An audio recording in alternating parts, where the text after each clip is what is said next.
The day my professor accused me of plagiarism started like any other Thursday. Cold morning, campus covered in thin layers of autumn leaves, and a message in my inbox that would change everything. Subject line: urgent meeting regarding your thesis. It was sent by Professor Harold Whitmore, my thesis advisor, the man who had supervised my research for almost 2 years.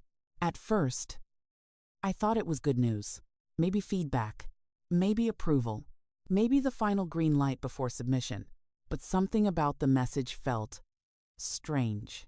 Short, no greeting, just one line: please come to my office at 10 a.m. This concerns a serious academic matter. A serious academic matter. Those words don't usually mean something good. Still, I wasn't worried, because I knew something very simple. I hadn't done anything wrong. My thesis was my life's work. 2 years of research, hundreds of hours in the university archives, late nights in the data lab, 3 notebooks full of analysis, and a topic nobody else in the department had even attempted before: urban housing collapse patterns in Midwestern cities. It wasn't glamorous, but it was important, and I had the data to prove it. At 9:37 a.m., I knocked on Professor Whitmore's office door. "Come in." His voice sounded different, harder than usual. When I stepped inside, I immediately realized something was wrong, because Professor Whitmore wasn't alone. 2 other people were sitting in the room. One of them was Dr. Ellen Rivera, head of the economics department. The other was someone I had only seen once before, a man in a dark suit, academic integrity office. My stomach tightened. Professor Whitmore didn't ask me to sit. Instead, he slid a thick printed document across the desk. "This," he said, "is your thesis." I nodded slowly. "Yes." Then he tapped the paper. "With a problem." My heart skipped once. "What kind of problem?" The man in the suit spoke. "Miss Carter, we have reason to believe your thesis contains plagiarized material." For a moment, I thought I had misheard him. Plagiarized? That didn't even make sense. "From where?" I asked. Professor Whitmore opened another folder. Inside was an article, printed, highlighted in yellow, published 18 months ago. He said, "Journal of Urban Economic Studies." He turned the paper toward me. "Your thesis contains several analytical sections nearly identical to this work." I leaned forward and looked at the page, and for a moment, I couldn't breathe, because the analysis looked familiar, very familiar, too familiar. The regression models, the data interpretation, the housing cluster patterns, they were mine, not similar. The same ideas, the same structure, even the same terminology. But the author's name at the top wasn't mine. It was his, Harold Whitmore, my professor, my advisor. The man sitting across from me, Dr. Rivera, spoke gently. "Ariana, can you explain this? Explain it?" I stared at the article again, then at Whitmore, then back at the article. "Professor Whitmore," I said slowly. "Yes? This paper." He folded his hands. "Yes? I wrote these models." His expression didn't change. "No," he said calmly. "You didn't?" The man in the suit spoke again. "Miss Carter, we have compared the 2 documents." He opened a folder. There are multiple passages with nearly identical analysis. Whitmore leaned back in his chair. "And since my article was published before your thesis draft," he paused, "the conclusion is obvious." The room felt smaller, like the walls were moving closer. "Dr. Rivera looked at me carefully. "Ariana, plagiarism is a serious violation." "Yes," I said quietly. "It is bon." The man in the suit continued. "If the committee confirms this, your thesis will be rejected." Rejected. 2 years gone. Scholarship gone. Graduate program gone. Possibly expelled. Whitmore watched me closely. Waiting. He expected one thing: panic, denial, begging. Instead, I asked a question. "When did you publish this paper?" Whitmore answered immediately. March of last year. And when did I submit my research drafts to you? He didn't answer. So I answered for him. September. 6 months earlier. The man in the suit frowned slightly. Whitmore spoke quickly. Drafts are not final research. I nodded slowly. That's true. Whitmore leaned forward. But the published article is day. Doctor. Rivera looked uncomfortable now. Ariana. If you used Professor Whitmore's work without citation, I didn't. The words came out calm, clear, certain. Whitmore smiled slightly. Then how do you explain the identical analysis? I looked directly at him. I can explain it. The man in the suit nodded. Please do. I reached into my backpack and pulled out 3 notebooks, filled with handwriting, research logs, data calculations, timestamps, 2 years of work. I placed them on the desk. These are my research journals. Whitmore didn't look at them. But Dr. Rivera did. She flipped open the first notebook. Pages of calculations, dates, data source, graphs. Then she stopped. Her eyes narrowed. What is it? Whitmore asked. She turned the notebook slightly. At the top of the page was a date, February, 2 months before Whitmore's paper was submitted. Whitmore's jaw tightened, but he still spoke calmly. Anyone can write numbers in a notebook. The man in the suit nodded. That's correct. Notebook entries weren't proof. Not legally. Whitmore looked at me again, almost amused now. You see the problem. Ariana, I did see the problem, because this wasn't just a misunderstanding. It was a setup.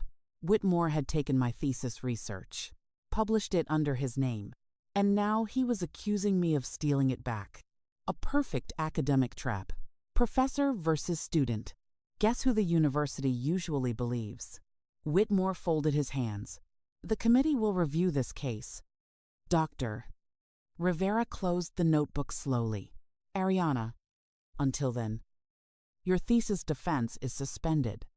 Suspended, which meant something very simple. My academic career was hanging by a thread. Whitmore watched my face carefully, waiting for the moment I realized I had lost, but something inside me felt different. Not panic, not fear, something colder, because Whitmore had made one mistake, a very big one. He believed those notebooks were my only proof. They weren't. I closed my backpack, stood up, and looked at him. You're right about one thing. Professor. His smile returned. Oh? Yes. This is a serious academic matter. Whitmore nodded slowly. It is to. I walked toward the door, then paused, which is why. I said quietly. The university might want to see the full research archive. Whitmore's smile faded slightly. What archive? I looked back at him. The one you forgot about. For the first time since the meeting began, Professor Whitmore looked uncertain, and that was the moment I knew something important. This wasn't over, not even close, because if Whitmore thought accusing me would end my thesis, he had no idea what was about to happen next. The hallway outside Professor Whitmore's office felt colder than usual. Students passed by, laughing, carrying books, talking about midterms, normal campus life, but for me, everything had changed. 2 hours earlier, I had walked into that office thinking I was about to discuss my thesis defense. Instead, I walked out accused of plagiarism. The word echoed in my head like a siren.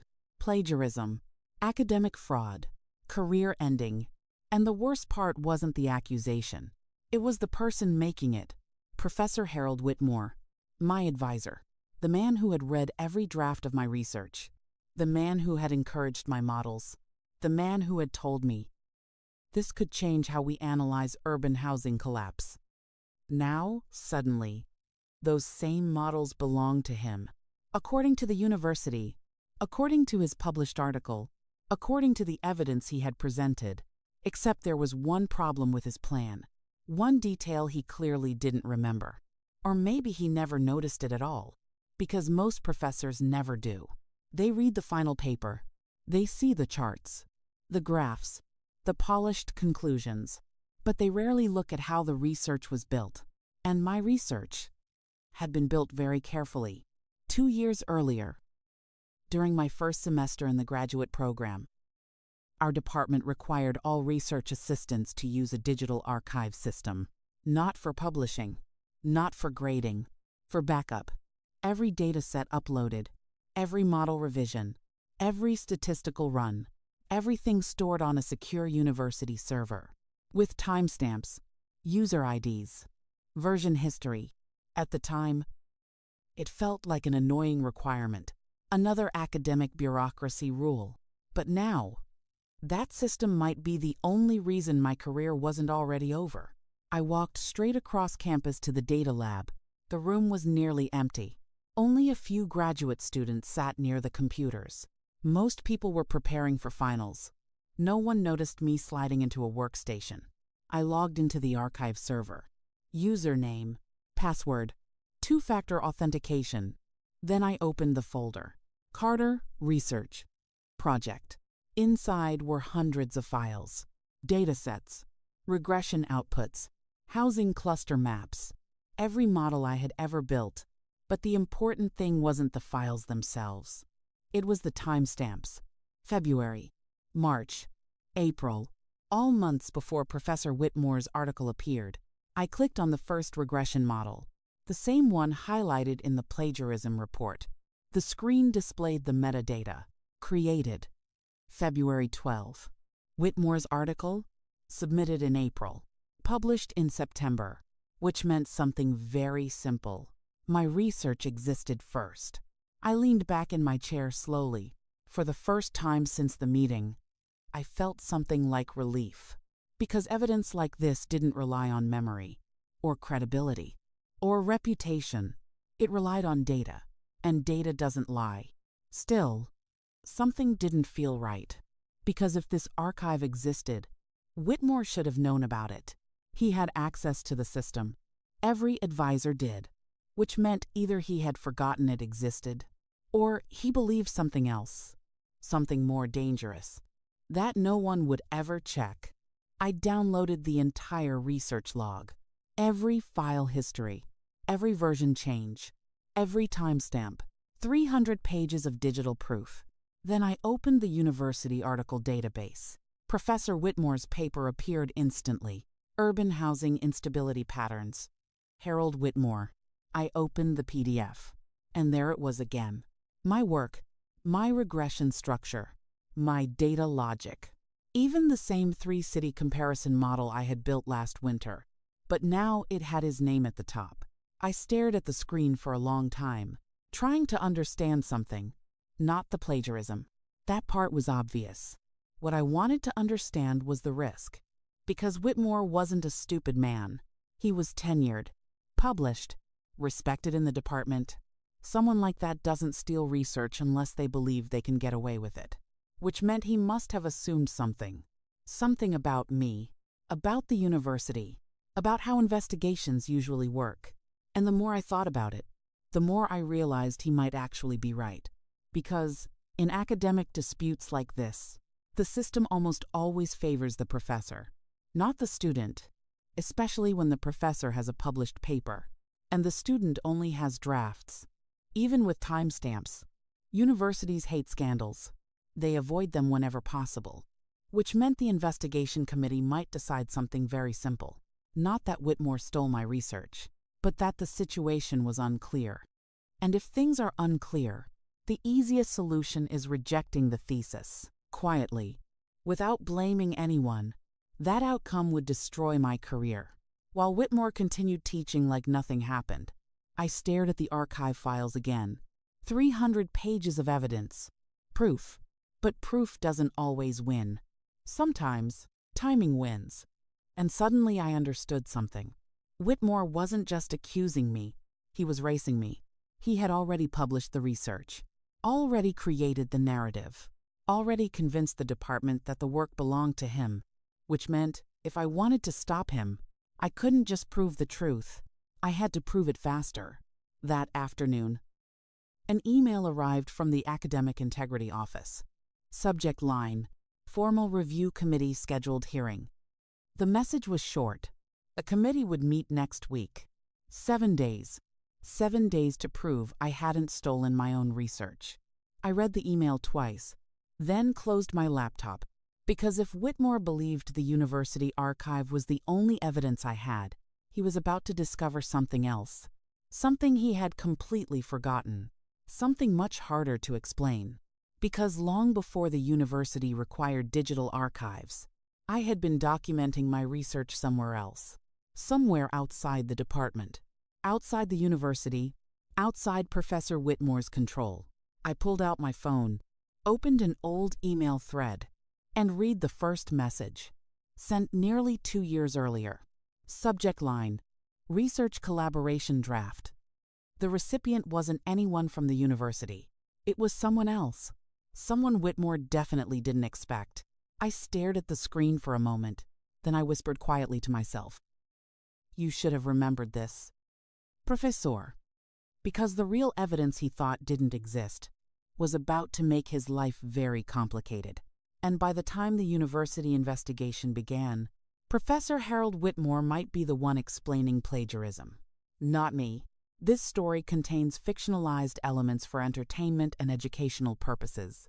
Document everything, every dataset, every draft, every conversation. At the time, I thought that advice was just academic paranoia. Now, it might save my career. I stared at the old email thread on my phone.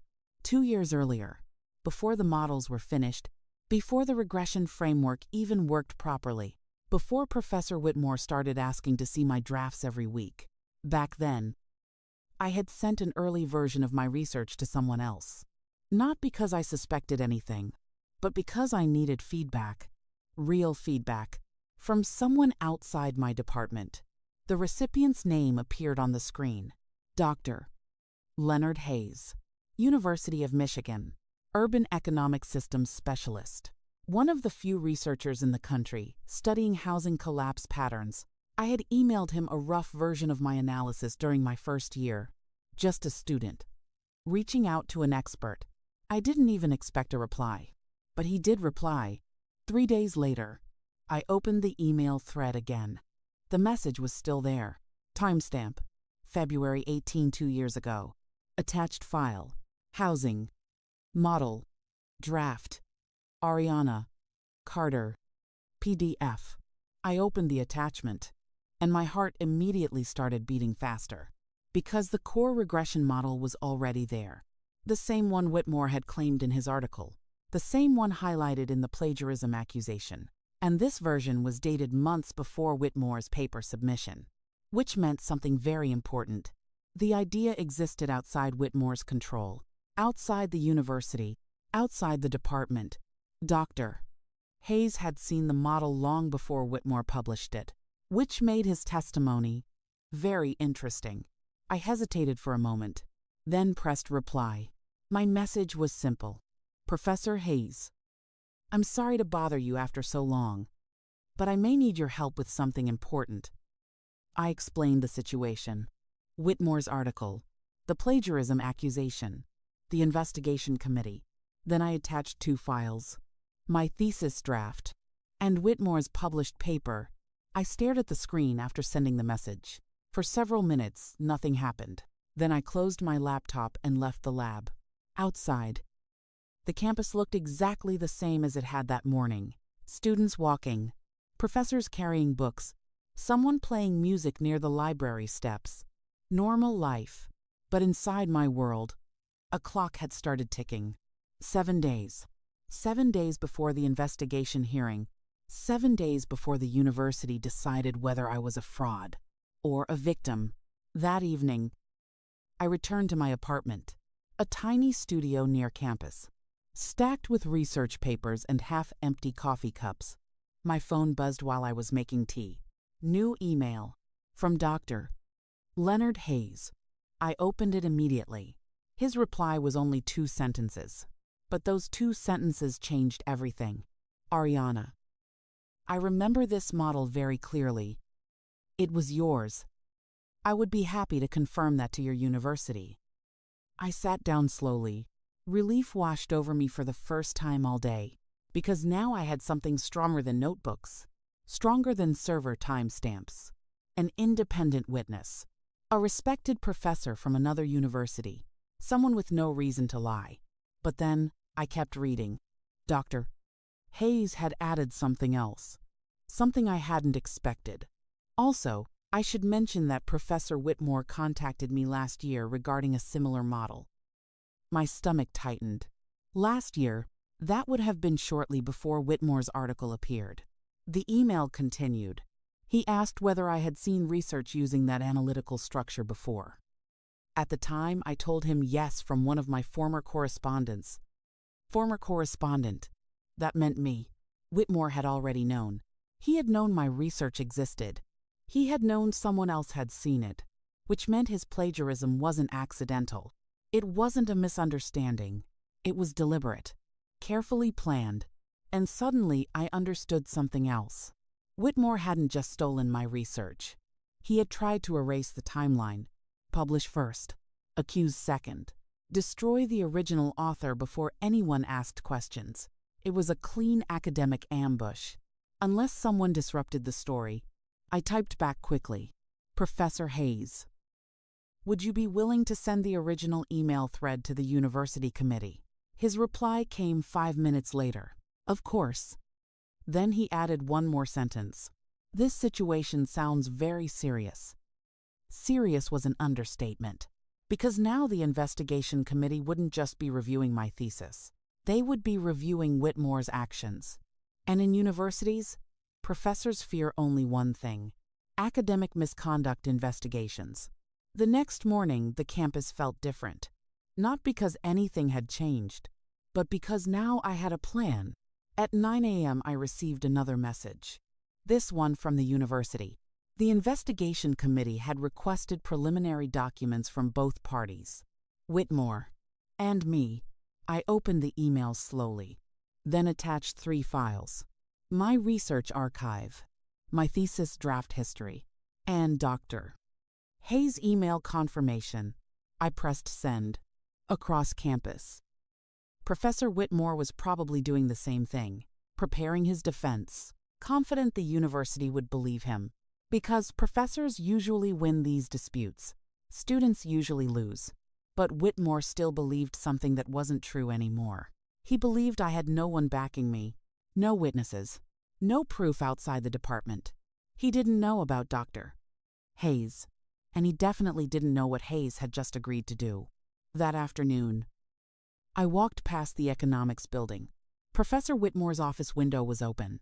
I could see him inside, talking on the phone. His expression looked calm, relaxed, like a man whose plan was working perfectly. I almost felt sorry for him, because the email that changed the case had already been sent. And once the investigation committee read it, everything would begin to shift. Not immediately. Universities move slowly, carefully, quietly, but momentum had changed direction. And Professor Whitmore was about to realize something very uncomfortable. The story he had created was starting to fall apart. 3 days after I sent the evidence, the university responded. Not with a decision, not with an apology, but with a notice. Subject line: Formal Academic Integrity Review Investigation initiated. That phrase may sound procedural, but inside universities, it means something very serious. Because once a formal investigation begins, no one controls the outcome anymore. Not the department, not the professor, not even the university administration. An independent committee takes over, and suddenly the rules change. I read the message twice. The committee would hold the hearing on Monday morning. 3 faculty members, 1 external advisor, 1 legal observer from the university ethics office. Both parties required to attend. Both parties required to present evidence. Professor Whitmore and me. For the first time since the accusation, I noticed something interesting.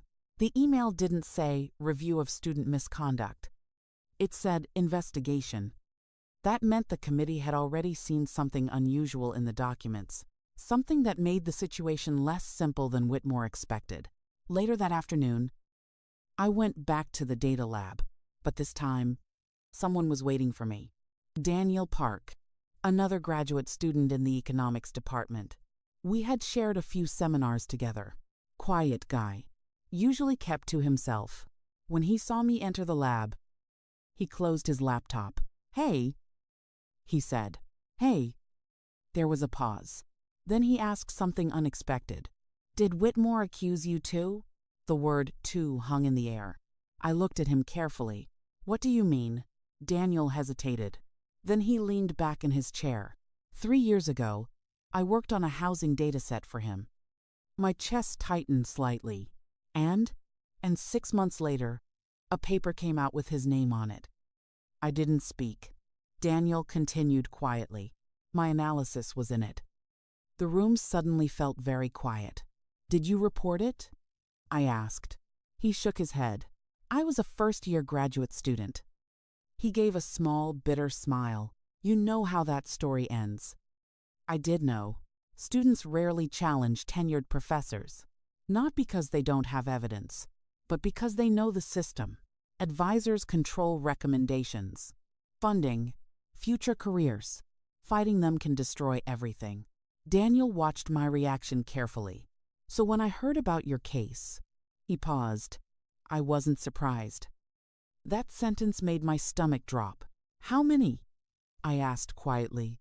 Daniel didn't answer immediately. Then he said something that made the situation much worse. "You're the third one I know about." Third, which meant Whitmore hadn't just stolen research once. He had built a pattern, a quiet one, carefully hidden inside student work. And suddenly the investigation felt much bigger than my thesis. Because if the committee discovered that pattern, Whitmore wouldn't just lose one paper. He could lose his entire career. Daniel opened his laptop again. "I still have my original datasets," he said, "and the timestamps." He turned the screen toward me. The files were dated 4 years earlier. Before Whitmore's article, before Daniel graduated, before everything disappeared into academic silence. "Why are you showing me this now?" I asked. Daniel shrugged. "Because someone finally challenged him." For the first time since this nightmare began, I realized something important. I wasn't alone. Whitmore had made enemies. Quiet ones, careful ones. But now, they were watching. That evening, the economics department felt unusually tense. Professors whispered in hallways. Students checked emails constantly. News of the investigation had spread faster than the administration expected. Academic scandals always do. When I walked past Whitmore's office, his door was closed. Inside, I could hear his voice, sharp, angry, talking on the phone. "This is ridiculous. The committee has no authority to question my work. A graduate student's claim is not evidence." He stopped speaking when he noticed me outside the door. For a moment, our eyes met through the glass panel. His expression had changed. The calm confidence from earlier in the week was gone. Now there was something else. Calculation. He opened the door slowly. "Ariana," he said. I didn't step inside. "Yes?" He forced a polite smile. "This situation has gotten complicated." That was one way to describe it. "I imagine it has," I said. Whitmore lowered his voice. "The university investigation will take time." "I know. Months. Possibly." He paused. "And unfortunately, that means your thesis defense will remain suspended." I already knew that. He leaned slightly closer. "There is another option." Now I understood why he had stopped me. "What option?" Whitmore folded his arms. "You could withdraw the thesis." I stared at him. "Withdraw?" "Yes." He spoke carefully. "As a voluntary academic reset." Reset. That was a very polite word for surrender. "If you withdraw the thesis," he continued, "the investigation becomes unnecessary." Unnecessary, because there would be no accusation left to examine. No scandal. No questions. Just a student quietly leaving the program. Whitmore smiled slightly. "You could start fresh somewhere else." I looked at him for several seconds, then asked one question. And what happens to your paper? His smile didn't change. It remains published. Of course it would. That was the entire point. Whitmore believed pressure would break me. He believed the investigation would scare me. He believed I would choose the easy escape. Quiet withdrawal. No fight. No scandal. No risk. I shook my head slowly. I'm not withdrawing anything. Whitmore's eyes hardened. You should think carefully. I already have. He watched me for a moment longer, then said something colder. You're risking your academic future. Maybe, but he was risking something bigger. His reputation. And once academic reputation collapses, it rarely recovers. I turned to leave. But before I walked away, I said one last thing. Professor Whitmore. Yes? You might want to start reviewing your old publications. His expression flickered slightly, because now he understood something. The investigation wasn't just about my thesis anymore. It was about everything he had ever published. And if the committee started looking closely, they might find more than one stolen idea. Behind me, I heard Whitmore close his office door. Monday morning was still 3 days away. 3 days before the investigation hearing. 3 days before the committee examined the evidence. 3 days before the university asked the most dangerous question in academia. Who actually wrote the research?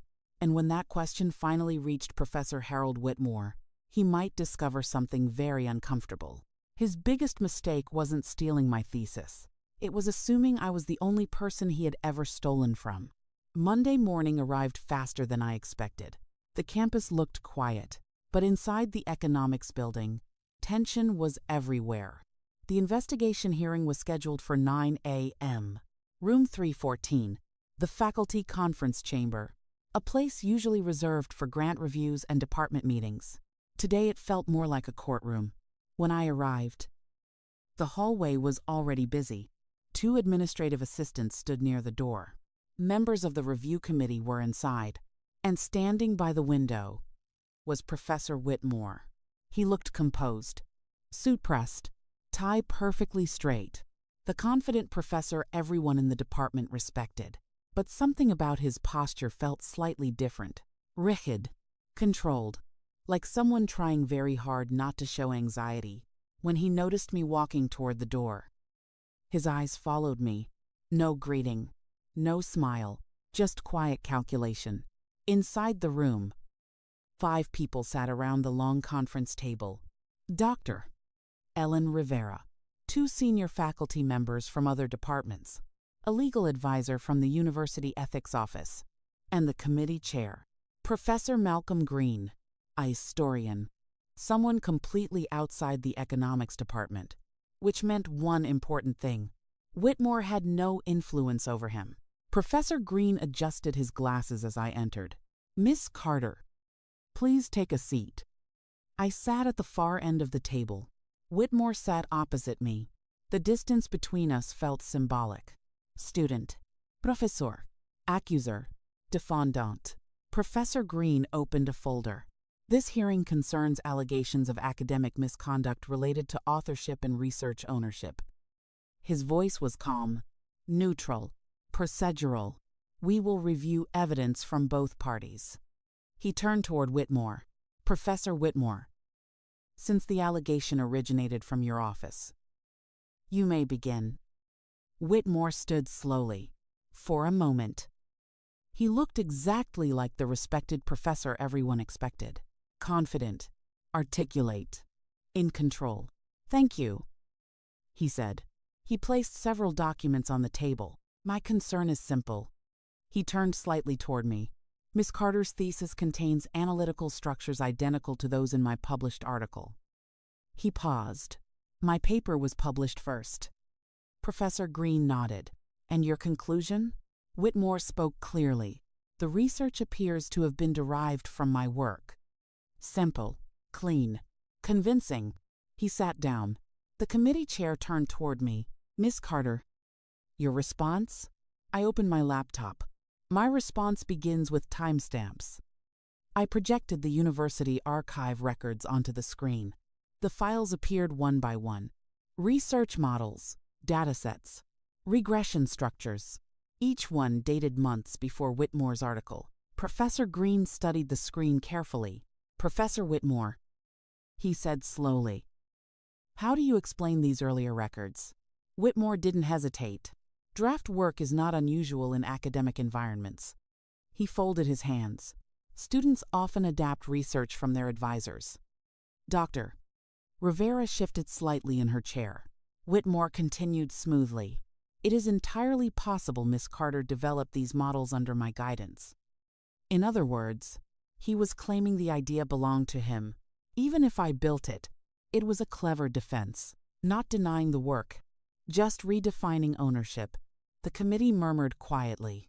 Then Professor Green looked at me again. "Do you have additional evidence?" "Yes," I said. I opened the email thread with Dr. Leonard Hayes. The timestamp appeared on the screen. February, nearly 2 years earlier. Attached file, my original research draft. Professor Green leaned forward. "And who is Dr. Hayes, urban economics professor at the University of Michigan?" The committee exchanged glances. External verification. That mattered. "Has Professor Hayes confirmed this correspondence?" Green asked. "Yes." I opened the next document. A formal letter. Signed. Dated. Dr. Hayes confirming he had reviewed my model long before Whitmore's publication. For the first time, Whitmore shifted slightly in his chair, but he still spoke calmly. "A single email does not establish authorship." He looked toward the committee. "Students frequently send draft work for feedback." Again, smooth, controlled, still defending himself. Professor Green nodded slowly. "That is true." For a moment, the room fell quiet. Then Green asked a question that changed everything. "Is there any additional testimony?" I closed my laptop. "Yes." Whitmore looked at me carefully, probably expecting another document, another timestamp, another email. Instead, I said 3 words. "There is a witness." Whitmore frowned. "A witness?" "Yes." Professor Green nodded. "Please bring them in." The door opened, and Daniel Park walked into the room. Whitmore's expression changed immediately. Surprise. Then irritation. Then something much closer to concern. Daniel sat beside me. Professor Green addressed him. "Mr. Aventem." "Park. You understand? This is a formal investigation?" "Yes." "Please explain why you requested to testify." Daniel took a breath, then spoke clearly. 4 years ago, I worked as Professor Whitmore's research assistant." Whitmore leaned back in his chair, arms crossed. "Waiting," Daniel continued. "I developed a housing market data set for a regional economic paper." He turned the laptop toward the committee, and 6 months later, that paper was published. Professor Green nodded. "That seems normal." Daniel shook his head slightly. "My name wasn't on it." The room became very quiet. Whitmore spoke immediately. "Research assistants contribute data all the time." Daniel looked straight at him. "Except the statistical model in that paper was mine." The committee leaned forward. Daniel opened another file. The timestamp appeared on the screen. His model, created months before Whitmore's publication. Professor Green looked at Whitmore again. "Professor Whitmore?" Whitmore's voice was still calm. "Students often misunderstand collaborative work. But now the situation had changed. Because the investigation was no longer about one thesis. It was about a pattern. One student might be mistaken. 2 students was something else entirely." Professor Green closed the folder slowly. Then he said something that made the room go silent. "This committee will expand the scope of the investigation." Whitmore's jaw tightened slightly. Green continued. "We will review Professor Whitmore's prior publications for authorship verification." That sentence landed like a hammer, because in academia, publication history is everything. And if the committee started digging through Whitmore's papers, they might find more stories like Daniel's, more students, more models, more research that quietly changed ownership. Whitmore finally spoke again. "This is unnecessary." But Professor Green simply said, "We disagree." The hearing ended shortly afterward, but the investigation had just become much bigger, much more dangerous. And for the first time since this started, Professor Whitmore no longer looked confident, because the witness he never expected had just walked into the room, and that witness had opened a door Whitmore might not be able to close. This story contains fictionalized elements for entertainment and educational purposes. The investigation was no longer quiet. By Tuesday morning, everyone in the economics department knew something serious was happening. Not the details. Universities rarely share those, but rumors move faster than official announcements. Students whispered in hallways.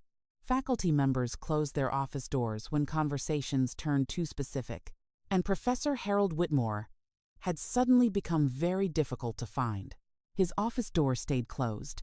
His lectures were canceled for research leave, which was unusual, because professors rarely disappear during an active semester.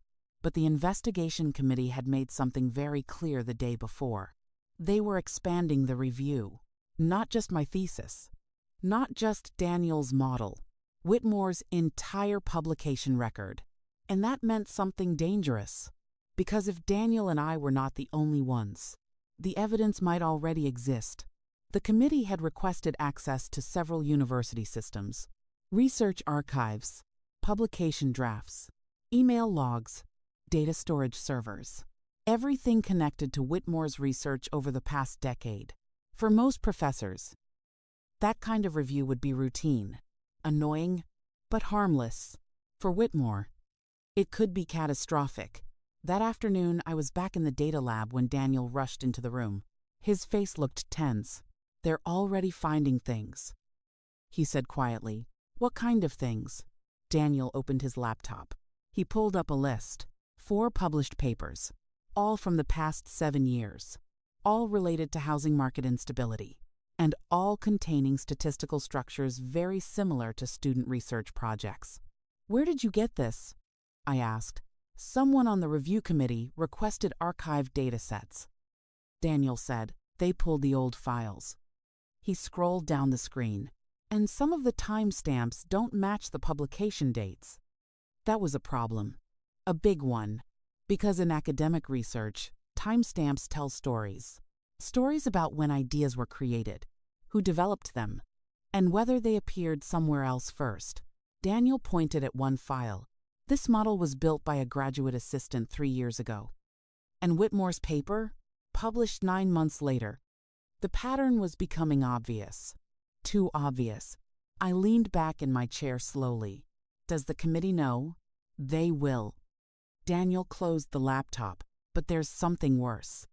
He hesitated. Some files are missing. Missing. That word changed the entire situation. What do you mean missing? Daniel reopened the archive system. Several folders appeared empty. Data sets that should have existed were gone. STATIM models that had been stored for years disappeared. Deleted. Recently, very recently, the timestamp said the deletions had happened overnight, which meant someone had accessed the archive system after the investigation started, and there were only 2 people with permission to do that: the system administrator and the faculty member who owned the research folder. Professor Whitmore.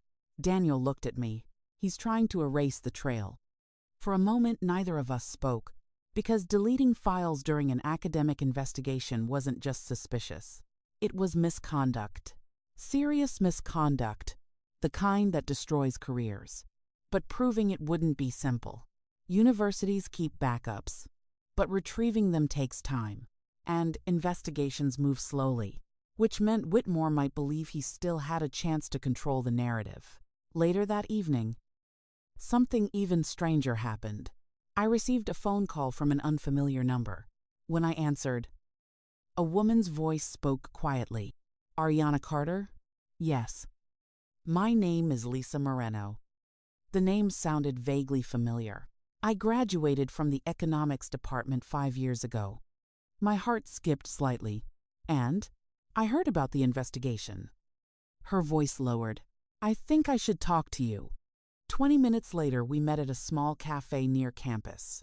Lisa looked nervous, but determined. She sat across from me and opened a folder. Inside were printed pages, old emails, research drafts, statistical diagrams. I worked under Professor Whitmore during my final year, she said. What happened? She slid one paper across the table. A published article, Whitmore's name at the top. The core model in this paper, she said quietly, was mine. I felt the same cold realization again.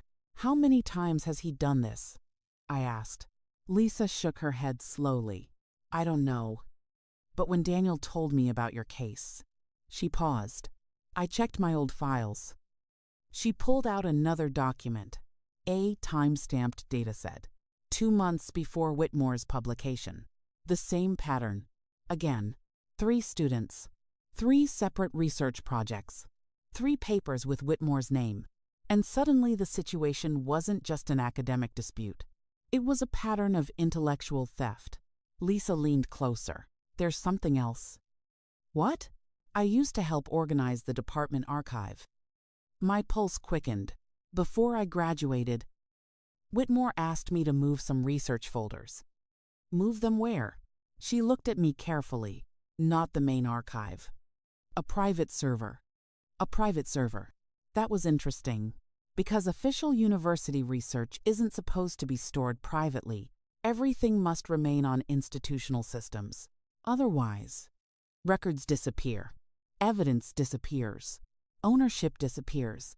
Exactly the kind of system someone would use if they wanted control. Do you know where it is? I asked. Lisa nodded slowly. Yes. For the first time since this investigation began, something felt different.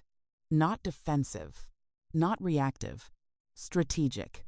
Because if Whitmore had hidden research files on a private server, the committee probably didn't know it existed, which meant there could be something there, something he hadn't deleted yet, something that proved exactly how long this pattern had been happening. Lisa closed the folder. I almost didn't come forward, she admitted. Why now? She looked down at the table, then back at me. Because someone finally fought back. Outside the cafe, the evening campus lights flickered on.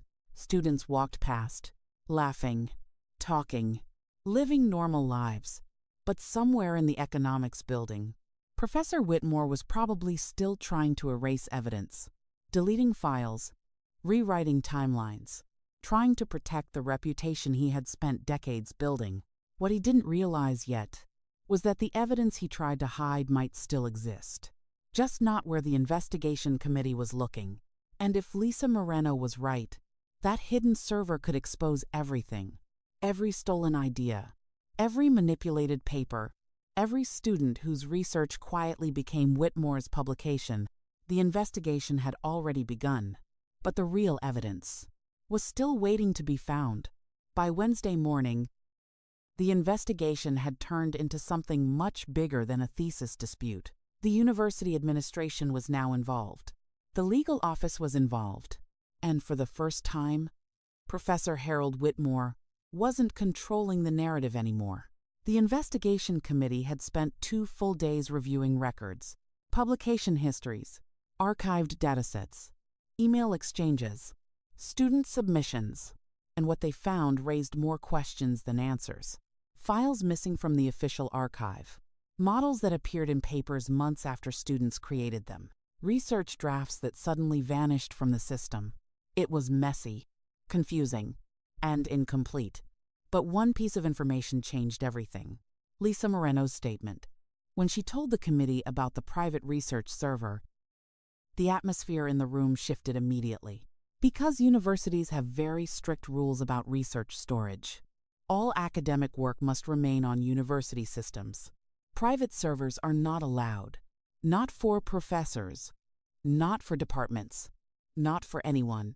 If Whitmore had been storing student research on a hidden server, that alone could trigger a major misconduct investigation. The committee requested access immediately. At first, Whitmore denied everything. He claimed Lisa must have misunderstood. He insisted all research materials were stored on the official archive. But the university IT department decided to check anyway. And within a few hours, they found something interesting.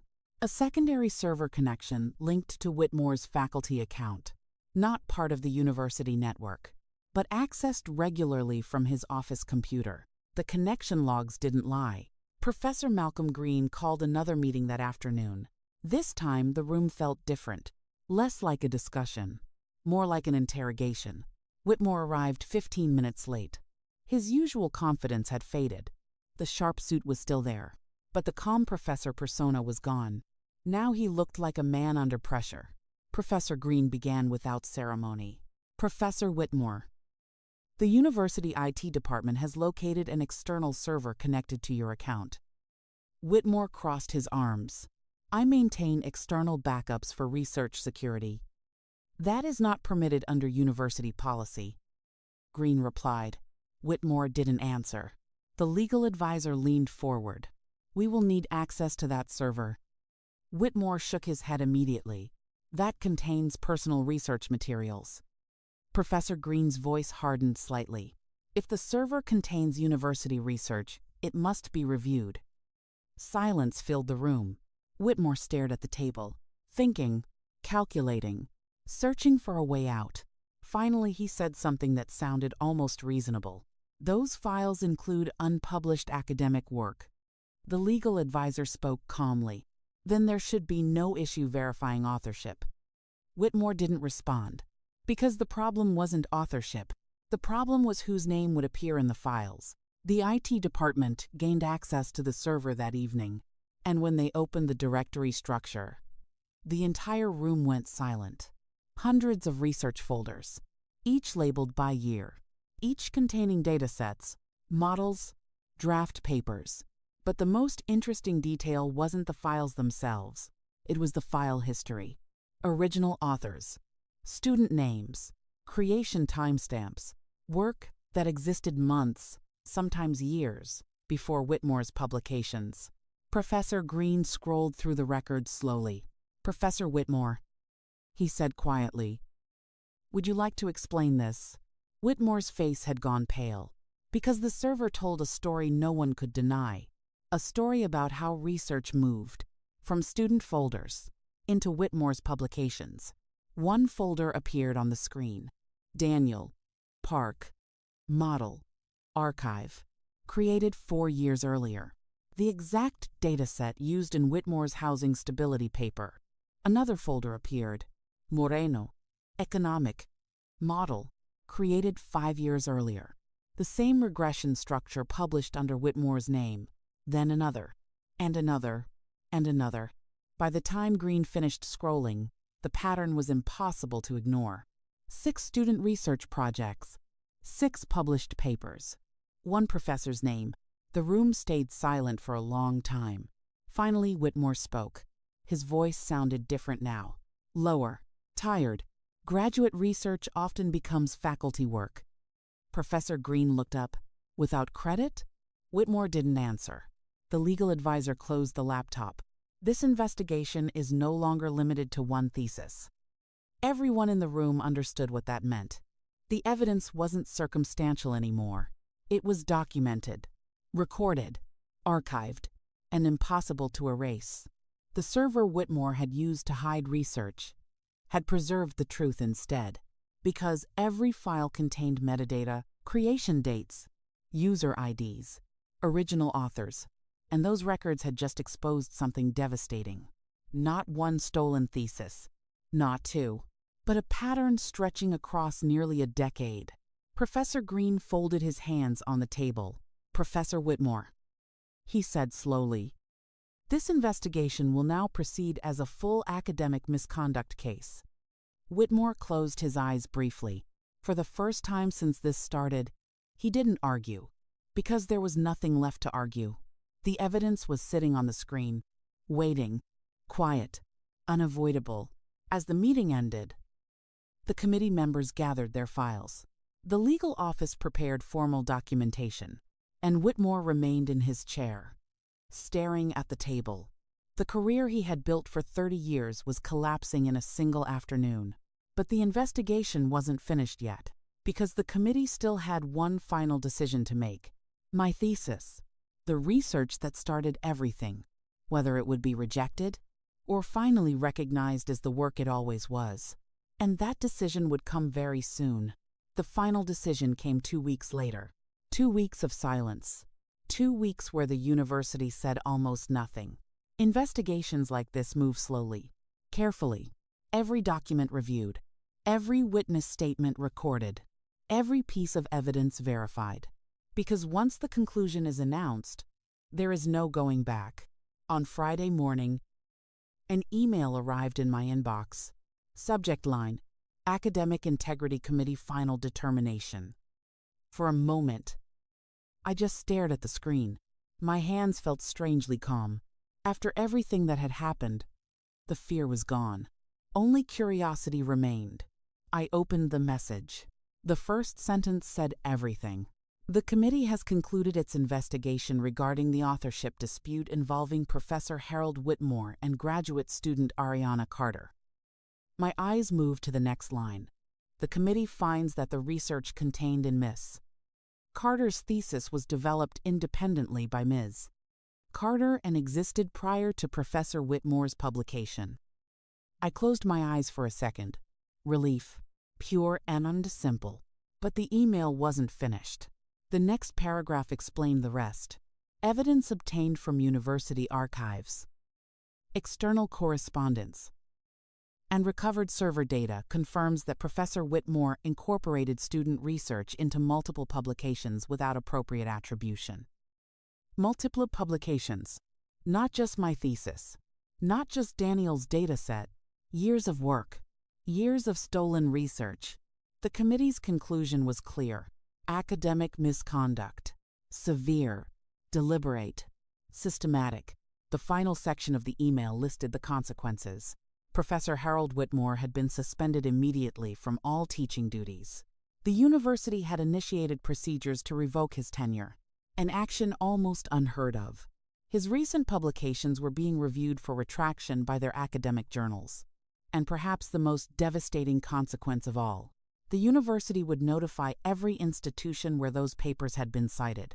In academic life, reputation is everything, and once that reputation collapses, it rarely returns. I sat quietly in my apartment reading the email again. For 2 years, Professor Whitmore had been one of the most respected names in the department. Now his entire career was under investigation. Later that afternoon, the economics department released a brief public statement. Short, carefully worded, but unmistakable. The university confirmed that research misconduct had occurred, and that the investigation had been triggered by a graduate student's report. My name wasn't mentioned, but everyone in the department knew exactly who that student was. By the time I walked onto campus the next morning, the atmosphere had changed completely. People who had avoided me before now stopped to talk. Some congratulated me quietly. Others simply nodded as I passed. Even professors from other departments offered supportive smiles, because academic integrity matters. And when someone challenges misconduct, people notice. Professor Whitmore's office door was closed. The nameplate had already been removed. Just an empty rectangle on the wall where it used to be. I stood there for a moment, not out of anger. Not even satisfaction, just reflection, because 2 weeks earlier, that door represented authority, power, a career that could decide my future. Now it was just another empty office. Later that day, Professor Malcolm Green called me into his office. The same calm historian who had chaired the investigation. He gestured for me to sit. "I have good news," he said. I smiled slightly. "I'm guessing the committee reached a decision." He nodded. "Yes." Then he slid another document across the desk. "This concerns your thesis." I opened the folder slowly. Inside was a single page. Official approval from the Academic Review Board. My thesis defense had been fully reinstated. Not only that, the committee had recommended expedited defense scheduling, meaning I wouldn't have to wait another semester. Professor Green leaned back in his chair. "You handled the situation with remarkable professionalism," he said. "Thank you." He studied me for a moment. "You also protected the integrity of this department. That meant more than he probably realized, because throughout the investigation, I had been careful. No public accusations, no social media, no interviews, just evidence, just facts, just the truth. As I stood to leave, Green added one more thing. Oh, and one more detail. I paused. The committee has recommended your research for publication. Publication. In academia. That is everything. He smiled slightly. Several journals have already expressed interest. I walked out of his office, feeling something I hadn't felt in weeks. Peace. The nightmare was over. But the story didn't end there. 3 months later, my thesis was officially published in the Journal of Urban Economic Studies, the same journal that had published Whitmore's article, except now, that article had been retracted, removed from the journal archive, replaced by a simple note. This paper has been withdrawn due to authorship violations.